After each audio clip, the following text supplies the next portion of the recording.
everybody. Um, haven't made a video in a while because I've been busy with other things, but just wanted to. Something came up today in a group. I really wanted to bring this up because it really kind of hit home with me. And it's the question was, is it okay to drink while you're playing poker? So the answer is going to be that it depends. Okay, it depends on how it affects you, and this can be two parts. Can I drink? Should I drink while playing poker? And as more states start to legalize marijuana, is it okay to play while high? And the answer is going to be the same for both. It really, really depends. And just to kind of give you my history with drinking and playing is that when I first started playing, when I first got into poker, I was an alcoholic, and I would, play while drinking, but I was drinking to the point where I was getting smashed. I was doing shots, and I was hanging out with the boys, and this and that, and it drastically affected my play.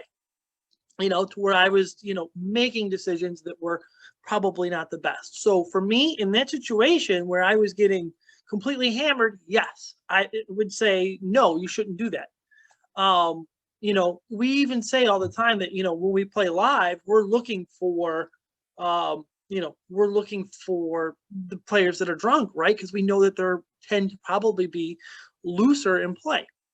So what about like one or two drinks? Is that okay? Well, it depends. Now these days, I don't drink as much. I maybe drink once or twice a month. Sometimes I have business events where, I'll have a drink or two. And as far as I get home, maybe once a month, maybe a little more around the holidays. Okay. But do I drink while I play? Not often, but I actually will sometimes have an edible which has some THC in it, and I use the indica strain, which is a little more relaxing, and I actually find that I'm more focused. But that's what works for me. Okay, and again, I don't do it all the time. I use it for tension, headaches, and just to relax. Maybe once a week. It's not something I do all the time, and I don't get to the point. I'm only using 5 milligrams. Not to the point where I'm like, like in the movie Half Baked, right? So again, I would say it depends on the person and how your body reacts to it. 2 to 3 drinks these days for me, and I'm under the table. I'm probably going to a casino for my birthday next month, and I'm going to have a drink or two, but that's going to be it. Because I know any more than that, and I'm, since I don't have the tolerance I used to, I'm going to get drunk and I'm going to play poorly, right? So my best advice for you is to figure out what your threshold is by experimenting. I mean, we say it all the time, trial and error, right? It's the only way to know for sure on something like this. This isn't a solid numbers thing. We can't say like, we can't put, I had 3 drinks and put that into a solver and find out if you're playing better or not. The only way you can do that is to say, okay, I'm drinking, I'm going to record how I'm playing. I'm going to take any notes. Did I make a looser play than I normally would have made here? And then track your win rate, when you're drinking as opposed when you're not. There's another video that I'm coming out where I started tracking my win rate versus times of the day played. I'll talk more about that in another video. And I found some things out. So you're going to find from that if you can drink while you're playing or not, if it affects your play that much. Okay. You're going to need a lot of hands, but you could probably get a pretty good idea based off of your actual written notes. So the best answer I can give for you is to try it. Okay. This is me playing when I have 1 drink. This is what happened. Wouldn't have normally made this play, but I did in this instance. Okay.